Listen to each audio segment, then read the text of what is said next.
Hi guys, thanks for waiting. So I'm Alessandro. I'm an engineer from Trail of Bits, and I mostly work on osquery. So I will start with the overview of this talk. On the first section, I will talk about the state of the event-based tables that we have available on Linux. If you are familiar with the topic, you will know that I will also talk about Audit. Specifically, what it is, what I like, and what I dislike about it. Then moving on, I will talk about what we could use to replace it, because by the time I finish with section 2, you will probably hate it. Then everyone has heard about eBPF, so we'll take a look at it.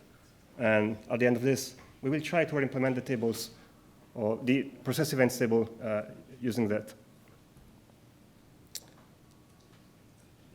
I also like this film quite a lot. So let's take a look at these two tables. I really like them. They are based on the UDEV event-based API, and syslog events works using a Unix pipe, which are always useful. Why I like them? Because there are not many events generated inside these tables, unless you start attaching and detaching your mouse, maybe. But other than that, the CPU usage and memory usage is pretty low, and I really like them. Let's look at file events. It works with notify, which I really hate. It is really bad. This means that you have to install watchers on each file and folder you want to monitor. It relies on globbing at configuration time because, of course, those files and folders need to exist. If they're not there, you will, of course, have to monitor the parent folder, which may not be what you want. They are also really prone to root events, these watchers. And when this happens, there is no way to tell. So how to break it? This is really easy. You can just create a deep enough directory tree, then quickly create a file inside of it. And the osquery publisher has to try and keep up and install new watchers at each new level as the folders get created. This is, of course, a race condition, right? And there is really no way to fix this. And if we're wondering how iNotify actually works, the answer is that it doesn't. It will not wait for you, so you'll have to be fast and try to capture everything. Let's look at the audit tables, the remaining ones. They are really interesting because Audit is able to provide quite a wealth of information for each event, and it can monitor most things. Of course, since each event is decorated, it means that it uses quite some memory. And since everything is text, you will essentially spend your time parsing that. The point of this list is that what matters here is not the code of the tables. We can always improve them, patch them, add new features. The trouble here is that the quality of the table will never be above the quality of the data source. So, of course, it is always useful to try and find alternative ways to get events. Let's take a look at Audit. It is a system tracing utility that has been built into the Linux kernel pretty much forever. So it works on any distribution. We use it mostly to trace system calls, but there are many things you can trace. For example, process events, connections, user events, so like users logging into the system, and of course, SLinux messages, because someone thought it was a great idea to put them there, while also making sure that the format of the messages is not used correctly. So what is wrong about Audit? Nothing, because Teddy Ryan wrote it, and Teddy is the maintainer. But on a more serious note, yeah, there are some issues about it. So we only have one Audit consumer available. This sucks because on most production systems, you will probably have either SLinux or AppArmor installed, which means that if you want to use the event-based table, you will have to disable Auditd. So any sysadmin connecting to those machines will have a really bad time trying to debug issues with it. Of course, it is text-based, and it is a key-value store, and it is really hard to parse on the CPU. Of course, one of the really nice things about Audit is also its device, since each event has many records attached, which need to be aggregated to build each event, which means that we have quite some footprint, both on memory and CPU usage. So you may be wondering what we can use instead. Of course, it is not really easy to find a good data source, and we have some requirements. We need to be able to trace, ideally, any kind of event, not just system calls. And we also need to be able to capture at least some context information. And being able to parse binary data is certainly a plus. Everyone knows about eBPF, so let's see how it compares to these requirements. We have trace points. We have more trace points for system calls and other type of events. K-probes, which are really nice because you can attach them pretty much everywhere. U-probes, not much context information, which is not really a feature, but some kind of really bad thing. But at least we have binary data. So it looks like a good candidate, maybe. Let's take a look at what it is and how it works. It is a technology to build programs for a virtual architecture, and they can be loaded on the kernel. They can be attached to several data sources, but we are really interested in trace points and K-probes. Trace points are nice because they have been built by developers. They have a stable interface that don't always change with each kernel update. K-probes, on the other side, are really, they depend on the kernel code, so it is easy for them to break when an update happens. The good thing about it is that you can pretty much attach them to any function on the kernel. And you can also parse the structure, so this is really nice. So what's good about these eBPF programs? They are sandboxed, so they not really have write access to the system memory. They are also verified. There is no way for them to corrupt the memory and block the machine with infinite loops. There are many ways to use them. You could go with raw BPF opcodes. You could use things like BPF trace, which is really nice. It looks like the trace built for Linux. You can also use Clang directly, though it is really unfortunate to use it directly. And also use the official toolchain, which is provided by iVisor. It is our preferred way because it lets you use the C syntax to create them. It is built on top of LLVM and Clang. It works by parsing the source code using a Flex and Bison library. And then from that, some IR is generated, which is then lowered to the BPF architecture using the the BPF architecture, which is supported by Clang directly.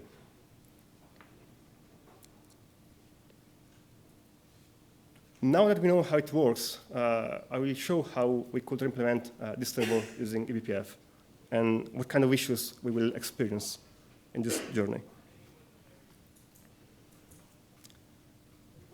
Before we start, let's take a look at what we need from this table. There are quite some fields in this table, but we only care about the following traits. So the process ID, the path, and the parameters. This is how a program looks like. I've removed the Python part, but it can also be used from C directory, or even from Lua.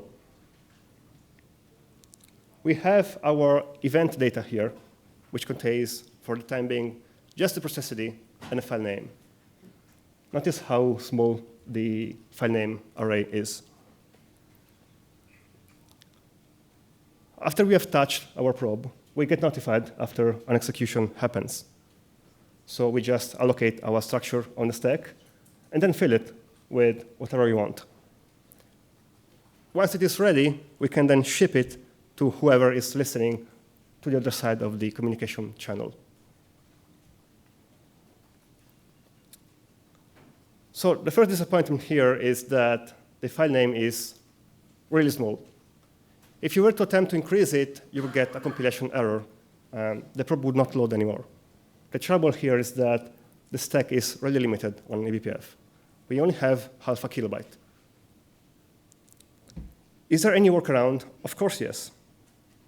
We can use per-CPU maps. They are basically memory which is private to each processor. With the most recent versions of eBPF and on the kernels, you can actually get pointers to each slot in this map. So the workaround here is to simply move our structure into a map. This will allow us to free the stack and increase as much as we want the file name buffer. So by now, you will have noticed that we do not have any parameter, and this kind of sucks. There are many ways to add them. I've included 2 small examples here. The first way is to use bigger maps, right? So we just add additional buffers inside our structure. This kind of sucks, however, because a biggest event structure in this case means that the perf events buffer will be prone to data loss if we are not fast enough in capturing those events. The second approach is a little more complex. We can declare a new map that contains several slots, where each slot is a string of the size of our choice. The next step is to create another map that contains a single entry, which is an index to the next available slot in our map. So we'll essentially use it as a ring buffer. Next, we update our event data. As you can see, we have just a list of integers. This integer is an index of the CPU that emitted the event, and which also identified the map we need, and the index inside of it.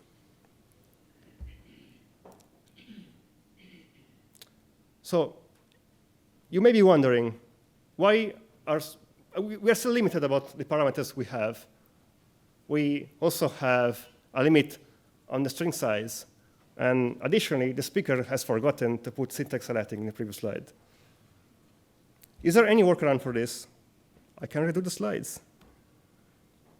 Or none. There are some additional limitations on eBPF here.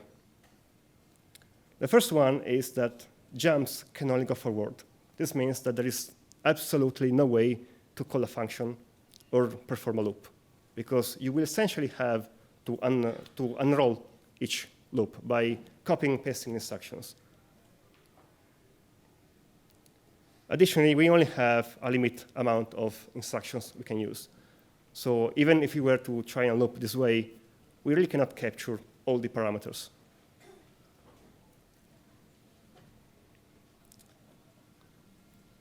What can we do about it? Well, there is really nothing we can do about it other than changing approach. We could use dedicated trace points rather than trying to instrument everything using system calls. A more complex way to do this is using deeper kernel probes. So we can easily parse kernel structures, but this means that we will, of course, risk breaking everything at each update. So let's take a look at the conclusions we have. The first one is that Teddy is a superhero. I'm really happy about the new foundation. The second thing is that Audit is actually pretty good if we consider or rather if we compare it to eBPF, which is kind of hard. There are many things to keep in mind when writing a probe. And we have now discovered that it is not really worth to try and use eBPF as we use Audit. I would like to hear any question or any suggestion on how it would be worth to proceed when writing a new event publisher and how we could use eBPF.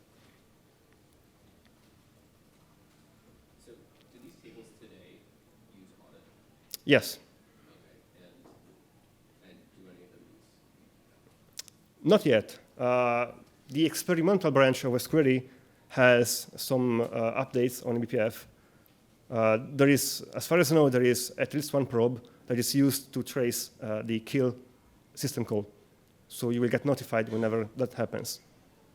It is a simple system call, so there is no variadic amount of parameters or other things that cause troubles to eBPF. eBPF is only like kernel 4.19 or something, right? Like it's very new. So there is not an exact version you need. It really depends on which feature you want to use. And of course, the highest kernel version is the best, because you can use this approach to free stack memory. Otherwise, you are really limited on what you can do.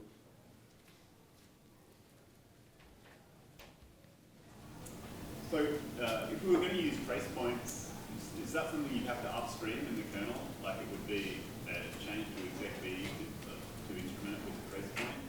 So trace points are indeed built by programmers. But I don't think we will ever need to build new ones. In order to use what we have, we do not have to patch the kernel.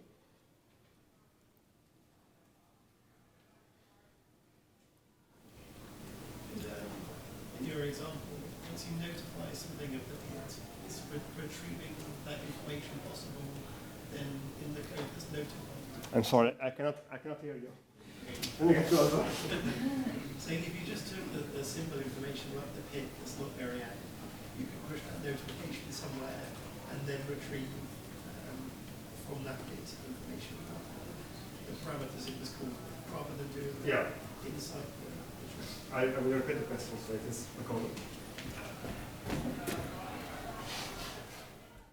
So the question is, can we just capture the PID and then send it somewhere, user mode, and then use it to capture additional data?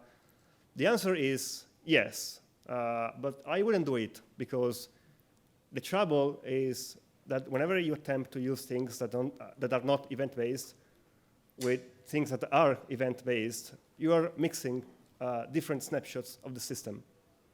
So if maybe you were referring to procfs, I think. Yeah, you could do that, but they are snapshots taken at different times. So you will probably be mixing data and get some kind of mix inside your events. Any more questions? Hi, Will. I think we discussed this a little bit, but maybe it's too invasive for osquery core. There is like the Linux security modules callback API for like common syscall. It's not quite the same as like kgrows, but you could use it to get with a kernel module potentially more information without having like locking issues or state issues. Yeah, it is worth looking into Linux kernel, security modules. Though if you are going to use them with eBPF, you will still incur into those limitations.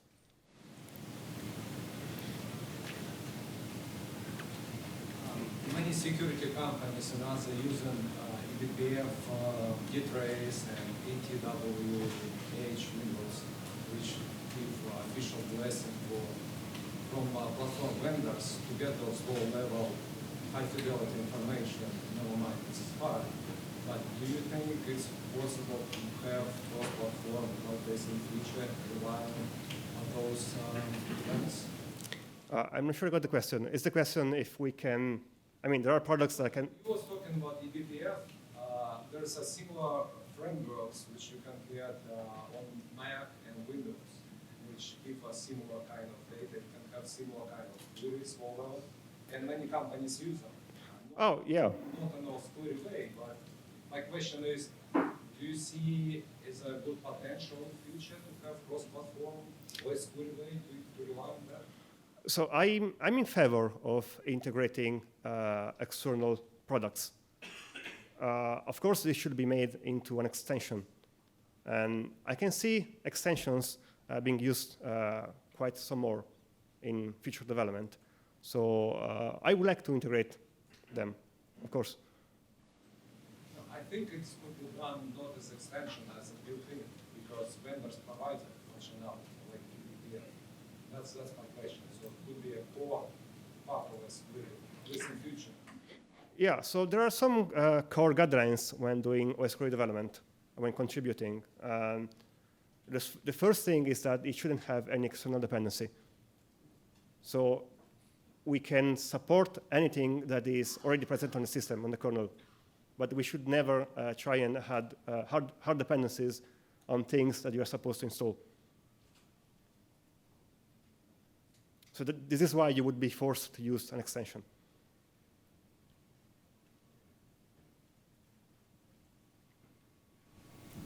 We use it to get network information, like that flow type information. Are there some kernel points or phrase points that we can use in that bin? Well, BPF was originally made for networking. Yeah, there are several things that can be used.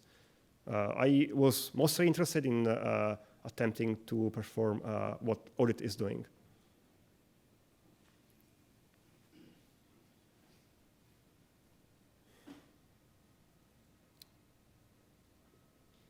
Okay, guys.